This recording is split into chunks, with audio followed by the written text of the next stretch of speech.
We're here in California visiting Silicon Valley for UC Trends 2020, a series of video interviews taking you inside some of the world's biggest technology providers. Twilio are the leading brand in the CPaaS market, and I was lucky enough to sit down with their CEO, Jeff Lawson, to find out more about how he views the market and also try and understand some of his future plans for Twilio.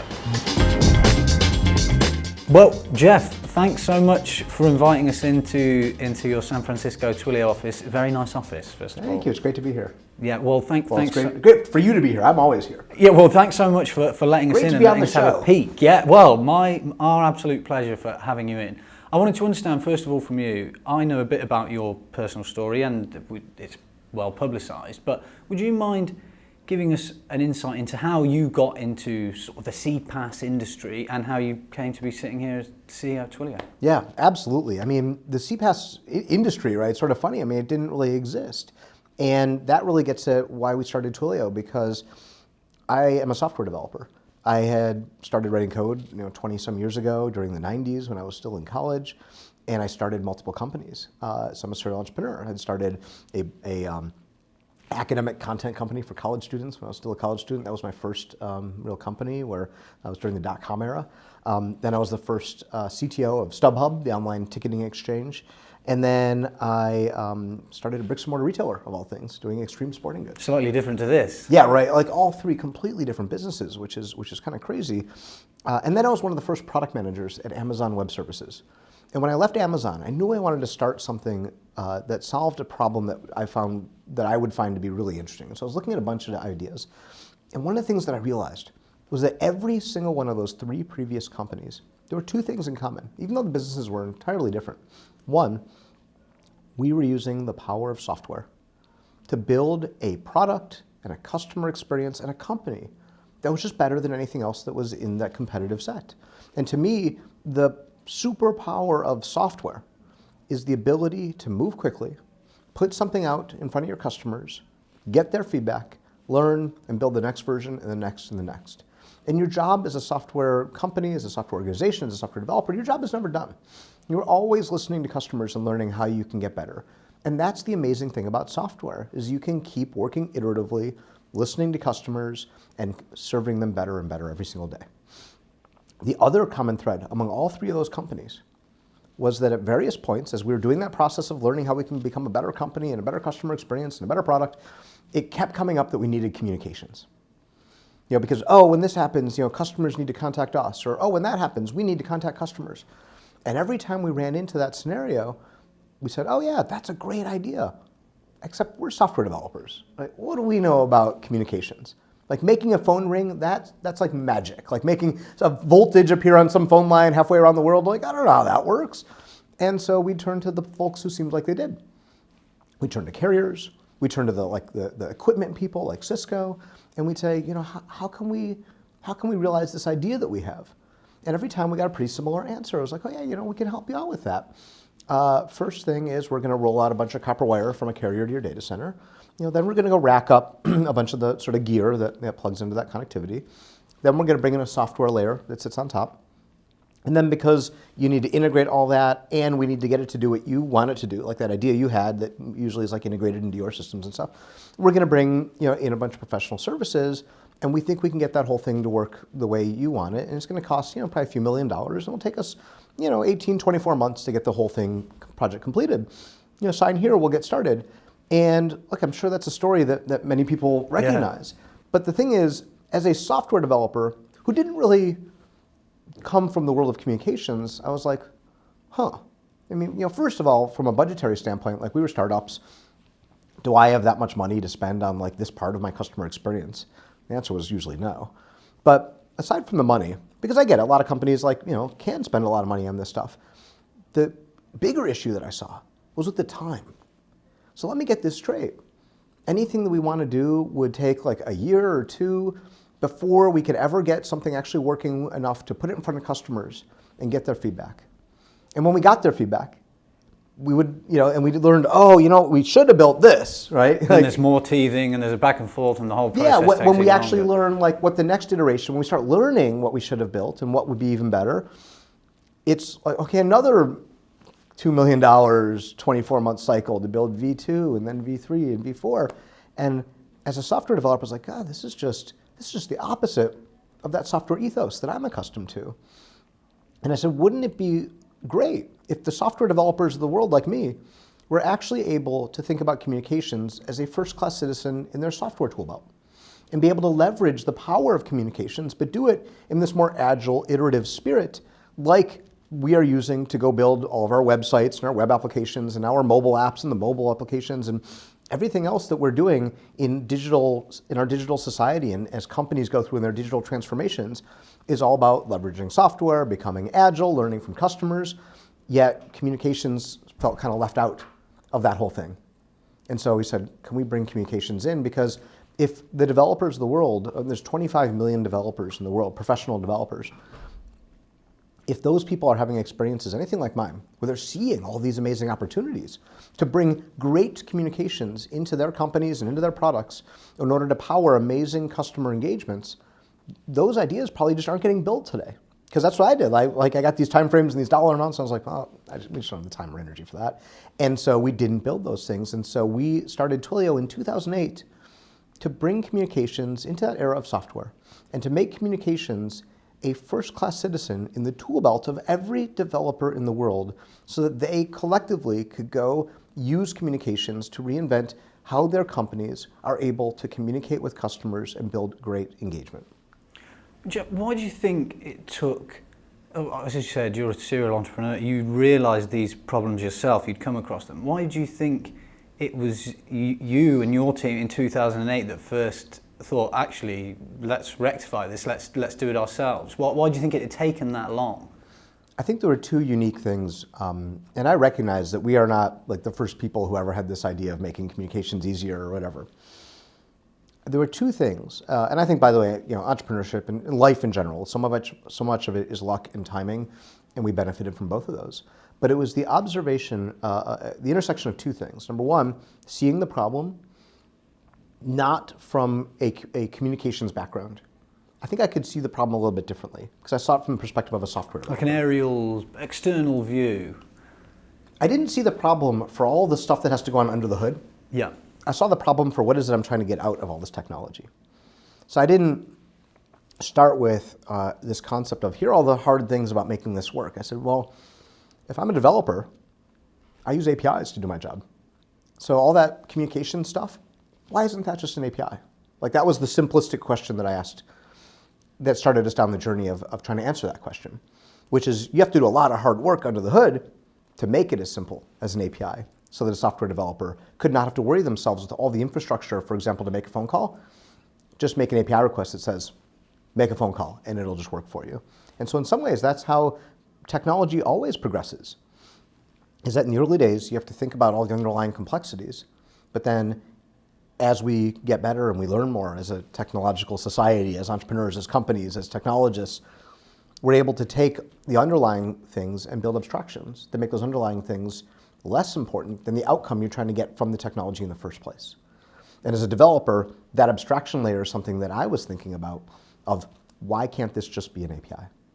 The second thing I'll say is that having come from Amazon, in particular from AWS, it became apparent that this problem that seemed very large and very prevalent in every kind of company that needs to communicate and every developer who has these ideas, you could marry it with a solution that was a cloud platform that at the time was very new. This idea that you could provide cloud scale infrastructure to software developers with an API, with self-service sign-up, public documentation, easy pricing. These things were brand new concepts at the time. And the whole idea, for example, that you would even publish the documentation, how your product works. At the time, it was pretty common to once you sign a big deal with our company, we'll give you the documentation. Or sign this NDA, you'll get the documentation. And so it's a relatively new concept to say, well, you know what? If we can get out of the way, if we can remove the barriers to developers getting started and building, then good things will happen. And we at Twilio believe that experimentation is the prerequisite to innovation. If you think about it, running experiments, trying out new ideas, having those ideas of how you can better serve your customers, and being able to quickly go from an idea into an experiment, trying it out, putting it in front of those customers, seeing if your idea is correct or not, learning from that, and then continuing to experiment and build your way. Like that is the essence of really all progress, and in particular in software. That's the ethos. And so we said, great, how can we remove the barriers to developers from running those experiments, taking their ideas and building a prototype quickly? And you roll the clock ahead, and we see this happen all the time at companies of every shape and size, whether it's a startup, whether it's a Fortune 500 company, that there's some business idea that the company wants to solve. Hey, it's too hard for customers to find this information, or they keep calling us to ask if their package shipped yet, or whatever it is. And the developer is sitting in that meeting. And what used to be the answer to some of these things, okay, great, let's put a pin in that idea. Next time there's a budget cycle, we're going to make a proposal to go get X million dollars of budget. And then if we get the budget, then we'll start an RFP process, and we'll bring in all the vendors, and we'll do a song and dance. And then we'll pick a vendor, and we'll sign a big check and sign a big contract. And then the vendors will come in with their professional services teams, or a sort of a big implementation plan, and we'll install the thing. And it's like, okay, great. You have an idea, and 3 years later, maybe it's up and running. And what we can now do with the developer sitting in the room, here's the business problem and says, let me see if I can solve that. And they'll go back to their desk, and they'll build a prototype using Twilio's APIs in an afternoon. And the next day, they'll say, hey, you know that idea we talked about yesterday? Check it out, I built a little prototype. And they'll show off a thing, and suddenly people's phones are ringing, or they'll get a text message or whatever it is, and people get really excited. They're like, wait, you did that in an afternoon? Imagine what you could do in a week or a month. Right? And the business gets really excited about the ability to be unblocked and to make progress without having to go through this very arduous process. And that is the essence of agility. Being able to move from an idea to a low-cost experiment. Because guess what? What if you had that idea and you built that experiment, you put it out in front of customers, and customers are like, this is horrible. What did you lose? You lost an afternoon. And because of our pay-as-you-go pricing, a developer can sign up, and it costs maybe $1 to build that prototype. So what did you lose? You lost half an afternoon and $1. It's low risk, but if you're right, and the customers like it, then you can scale it up. And again, it's low risk to get started, and then you scale it up as you go. And so it allows you to bring communications into this world, this creative world of building the iterative spirit, the agility of software, and that idea that instead of you having to pretend like you know the answers of exactly what your customers need on day one, and that magically 3 years later when the project gets delivered, you nailed it. It's accepting the reality that we don't know.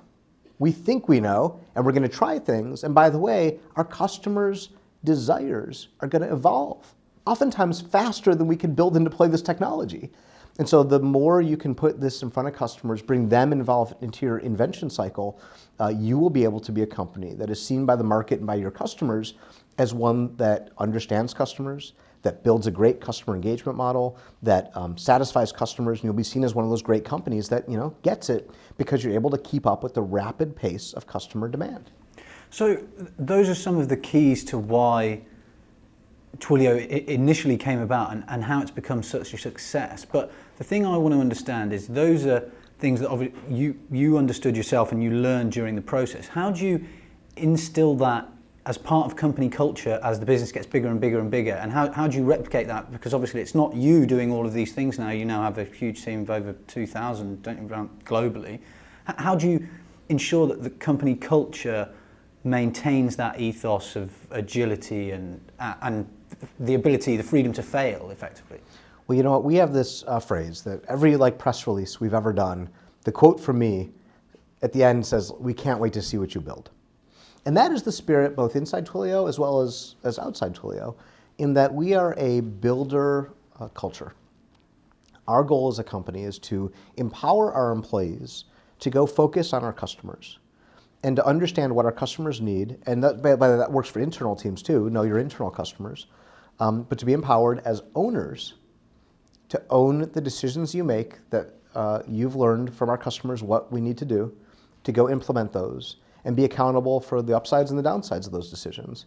And I think the biggest things you can do is, number one, give people ownership, hold them accountable.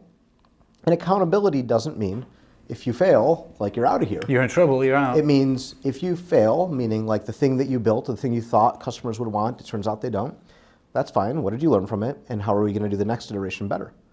And it's as long as you have that accountability and that ownership, and ensure people own their decisions and then live with their decisions on the upside or downside, and recognize that the only reason we're here is to serve our customers, and that the best way to do that is to continually invent, learn, listen, build.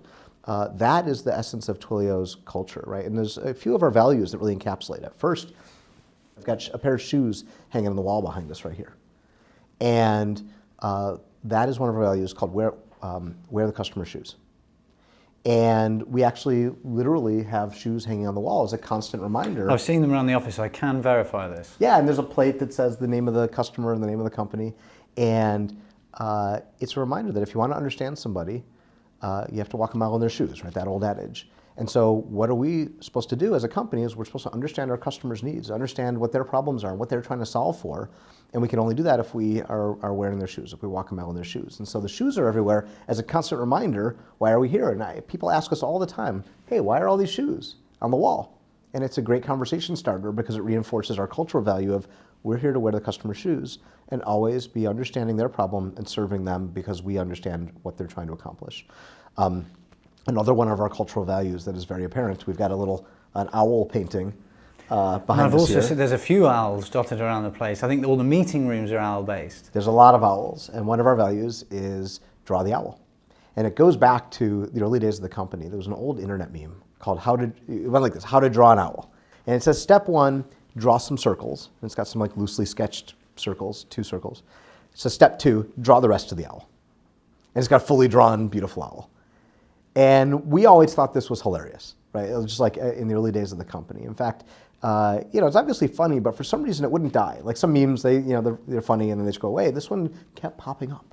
In fact, it kept popping up as we were building the company. Like somebody would email a large group of people saying, does anyone know how to do this or that? And someone would snarkily reply with just this picture. So it's that teach yourself, it's that learn on your own effectively. It's not necessarily learn on your own. I mean, there's a little bit of that. But in some ways, what it represents is this is what it means to build something. If there was an instruction book that was just, like a paint by number, here's how to build something of value to the world, well, it would be easy and someone else would have done it already. So when you're out there inventing, when you're out there building, there's usually no instruction book. And so you have to, A, take some risks. B, you have to roll up your sleeves and figure it out. And no one is going to be there to handhold you. But that's the nature of challenge. That's the nature of opportunity. That's what it takes to build something. And so that idea of draw the owl got infused into our culture, which is to say, look, when there's hard problems in the world, when we're in uncharted territory, A, that's exciting, that's interesting, and that represents opportunity. And we're supposed to embrace that. And we're supposed to go in eyes wide open and say, hey, look, our job is the reason we get paid is to figure out hard problems. And that's the spirit of drawing the owl. And I suppose the owl, the walking in customers' shoes, they're easily repeatable messages that can reaffirm those principles that you were talking about in the culture. So that sort of establishes a bit of how we came to where we are now. And the growth, I think, of Twilio and the market in general, which I think you can't deny you've had a huge part in general in terms of the integration and what we called CPaaS now. As you said at the beginning, it necessarily didn't exist 15 years ago. If you look back over not just the last 12 months, if you look a bit further, if we put together a highlight reel and what we were talking about before in terms of the ability to fail, it doesn't necessarily have to be successes or something that you thought maybe, we could have done this better and it's changed an attitude either for you or somewhere in the business. What would you put in that sort of highlight reel over the last 12, 18 months? Well, for us, I think, there's been multiple big steps forward. And we're never content. We're always we're always learning from our customers how we can better serve them. And one of the neat things about being a platform is you get to see the kinds of things customers are needing to build. And when we go talk to customers, we gain an understanding of why are they building this? What business problem is currently unsolved in the world such that they're putting their resources, some of their most precious resources, their software developers, obviously their time and their money, and building on top of Twilio.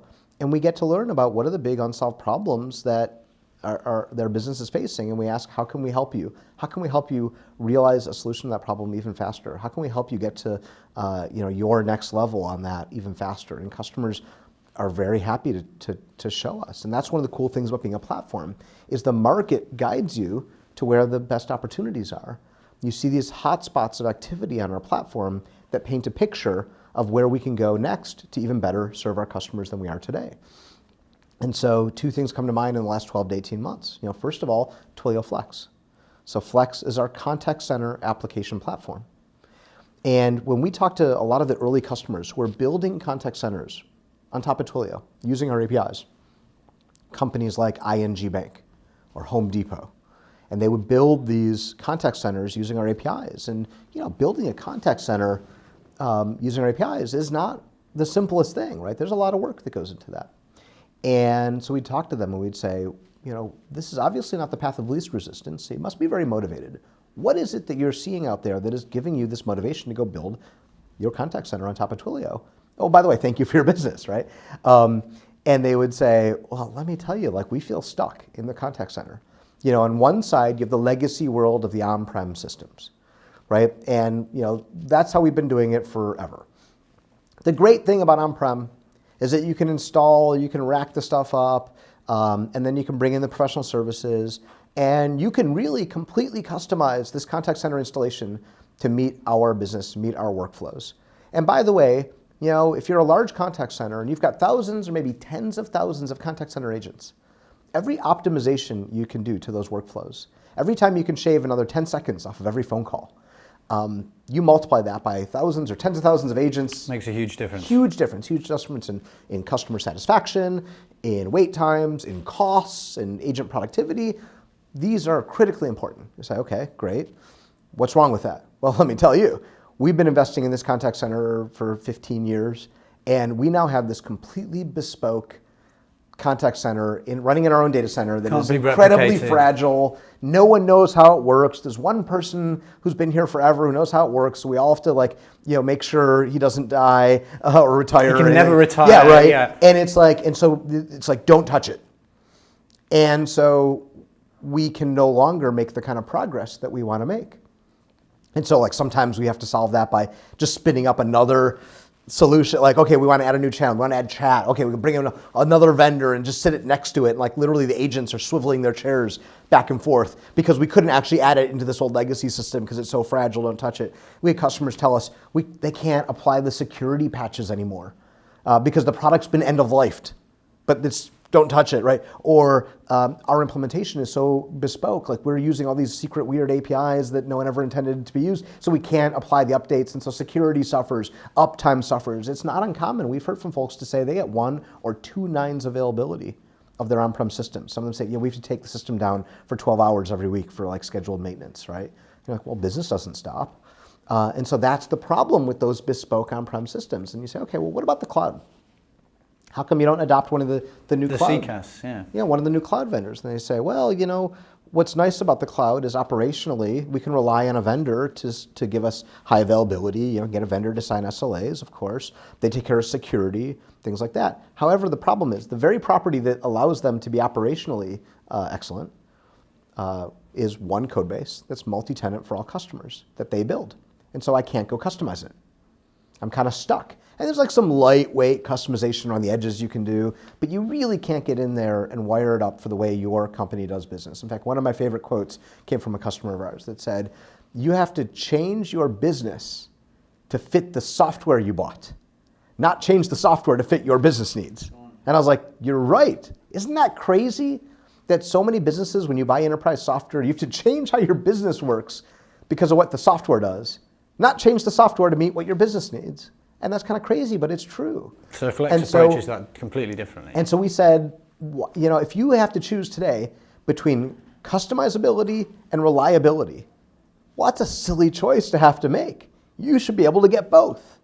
And we can provide that. And so that's where Twilio Flex was born. So it's the world's first contact center application platform, in that it's not an app in the sense that once it's built, it's done. It's a platform that enables customers to actually realize whatever they need out of their contact center to be able to build it, because it is APIs all the way up and down the stack. Everything from the supervisor and agent interfaces all the way down to the call routing and everything in the middle, it's completely customizable with APIs. And so developers are able to take the platform and really make it fit the business needs, not just today, but also know that tomorrow you're gonna be able to own your roadmap and be able to unlock the potential of anything that you may want to build, you'll be able to do on top of Twilio Flex. And that's a really powerful proposition. And that has caused, I think we've struck a nerve. Big stir in the market. Because it's like when you have a market, a very large market, with customers who feel trapped, they've suddenly been liberated, and now they're developers that, and this isn't like very bespoke developers who have a specific skill set around telecom.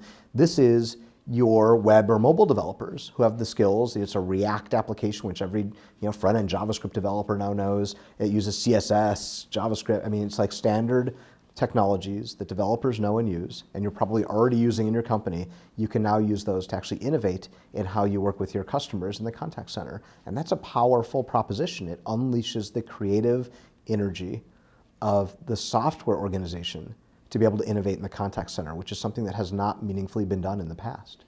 We were talking about how the sort of CPaaS market emerged.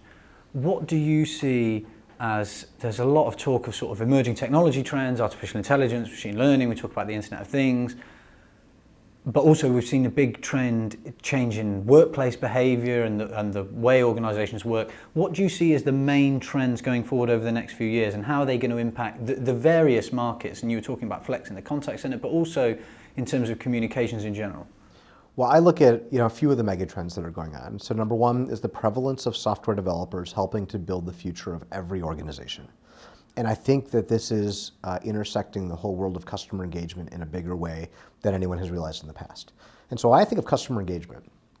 I think of all of those systems that we use to talk to our customers across the variety of touch points that we have during their life cycle, whether it's when you are first meeting your customer, or you're marketing to them, or you're selling your product to them, whether it's when they're using your product or service, when they need help or support with the contact center, or even when you're out in the field working with customers. We have companies. We have over 160,000 companies that use Twilio. And we see companies innovating at every one of those customer touch points in order to build a more engaging company. And I think that the future of how every company is going to grow their top line, serve their customers, differentiate in the market, that is going to be built, not bought. So if you think about it, in the realm of customer engagement, which is essentially your brand, your promise, your product experience to your customers, if every company went out and just bought the same Engage-O-Matic, there's no differentiation. There's no differentiation. Yeah. So eventually there's a company, maybe it's some Silicon Valley startup, maybe it's one of the competitors in the market says, you know what, if we listen to our customers and we go build the things they want us to do, we're going to be better than the competition. And once one company does that, the others realize they're falling behind, so they have to start doing it. So inevitably, every company is becoming a software company. And every company is using software developers, going out, listening to their customers, and having to realize that in order to differentiate yourself in the market, you got to build. And so we believe that trend is going to continue. And when I think about what we've done with Twilio Flex, enabling developers to go build great contact center experiences, I think about all the other applications that companies use to touch their customers, whether it's their marketing applications, their sales applications, their field service applications, what they do in the product. Which of those applications that companies might be buying today, either as an on-prem software purchase, maybe as a cloud SaaS purchase, which of those applications wouldn't be better if developers were able to take those applications and innovate on top of them? And that's our vision for the future of our engagement cloud, is to say, how can we unleash the power of developers across all those customer touch points and accelerate their ability to build these applications, much like we've done with Twilio Flex? The other trend that I think is incredibly interesting is the power of conversations. And so if you think about how we use all this technology, the internet and mobile, all that sort of stuff, how are we using this technology to build our companies and build stronger companies and build differentiation? Well, it was like, in the 2000s, that decade, that was largely about the web. The web was kind of new, and every company was going out and building great websites, building web applications, investing in e-commerce, and all this stuff. Well, along came the App Store and the iPhone, and the 20 teens, well, they were about mobile. And every company is saying, oh, I need a mobile app. I need a way for customers to download an app. I need them to be able to engage with me in a mobile app. And every company was investing in mobile apps. Well, now, of course, like every company has a website. There's like 500 million apps in the App Store, or something, like some crazy number of apps in the App Store, yet we don't use many of them. Most people use on the order of 10 apps on their phone. And so as it starts to feel like the mobile app revolution is like, okay, it's taken its course. Companies have built apps and they got 5% of their customer base to download the app. Now what? A lot of customers ask me, like, what's next? And I think when I look at it, I see the leading companies are starting to use conversations. Just the simple ability to text with a company as the next thing that great companies are experimenting with. For example, I have there's a salesperson at Nordstrom. Nordstrom allows me to text with my salesperson. And it started very innocuously. Like I was spying something at the store. Nordstrom is just a big department store in the United States for your international customers. I don't know how global they are. And the salesperson said, by the way, I can text you the receipt if you'd like. I said, okay, that sounds fine, great. And he sent me a text with my receipt. And then he said, by the way, if you ever need anything, just text me back. I was like, okay. I left. I didn't think that much about it. Lo and behold, a couple months later, I desperately needed a suit. I had a formal event. I had a wedding I had to go to. My suit didn't fit anymore. And I was like, I need a suit. And by the way, I'm traveling. It was like Tuesday. The wedding was Saturday. I knew it needed to be shortened because I'm kind of a short person. And I was like traveling the rest of the week. It was like one of these logistical nightmares. And I just said, let me see if this works. I texted him and I said, hey, Francisco is his name.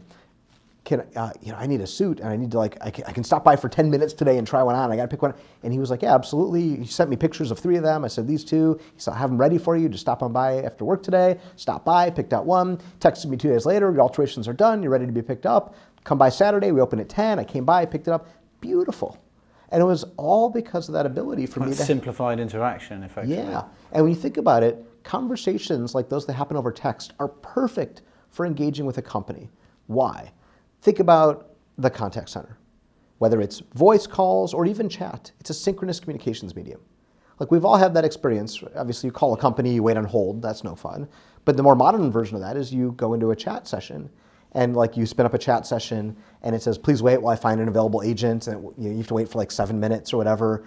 And then finally the agent appears and you type a question and they say, well, let me find out if I can, what I can do for you. And it's working, and it's 5 minutes later, you still haven't heard anything.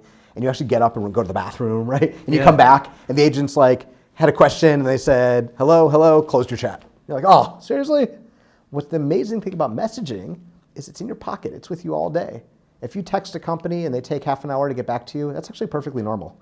Think about it. We text our friends all the time. They might get back to us right away. They might take a while. And it's everywhere. It's all of that interaction. So. And it's just expected that this is the way that we run our lives. You have many conversations going on at once. And that's where you see the big trend going. And we're starting to see this at hotels. We're starting to see this at retailers. We're starting to see this in automotive. Tesla, you can actually text the service center to arrange appointments or text with the service manager about the status of your repair.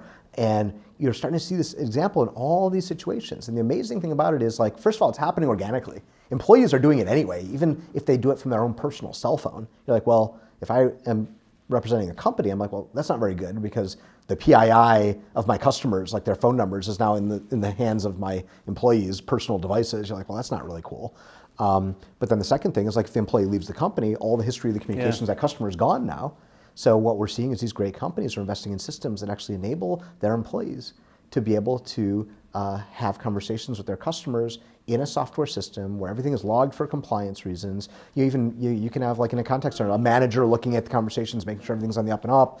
And then if the employee leaves the company, great, they can reassign the contact to a new employee. And it's an amazing end user experience. And so I actually think that over the next 10 years, the next big trend is that conversations are going to eat apps as the most meaningful way for us to engage with companies. Because if you think about it, how many companies are out there with download our app? Yeah. And we just don't do it anymore. But if you just say, hey, text us, we're listening. And you give your phone number. The phone number's been out there. The phone number's been on every business for 100 years. And that phone number is, I believe, still the best way to be able to talk to customers. But it's more than phone number. Like around the world, WhatsApp is amazingly popular. And so we've got the Twilio API But the for WhatsApp. underpinning thing is going to be the conversation, isn't it? Yeah, regardless of the channel. And the channel will be, what's the right medium for the right geography, right? In Japan, it's Line. In China, it's WeChat, right? There's different implementations of it depending on where customers are. But the underlying idea is that no matter where your customers are, conversations are this amazing vehicle to build relationships at scale with your customers and then ultimately make them more loyal because they are able to talk to you in a way that makes sense for their lives, and you can actually be replying to them. You can be actually engaging in a conversation, not the one way, we can text you, do not reply, kind of thing. I think the days of do not reply, the era of social media and everything that we're in now, the days of do not reply are over.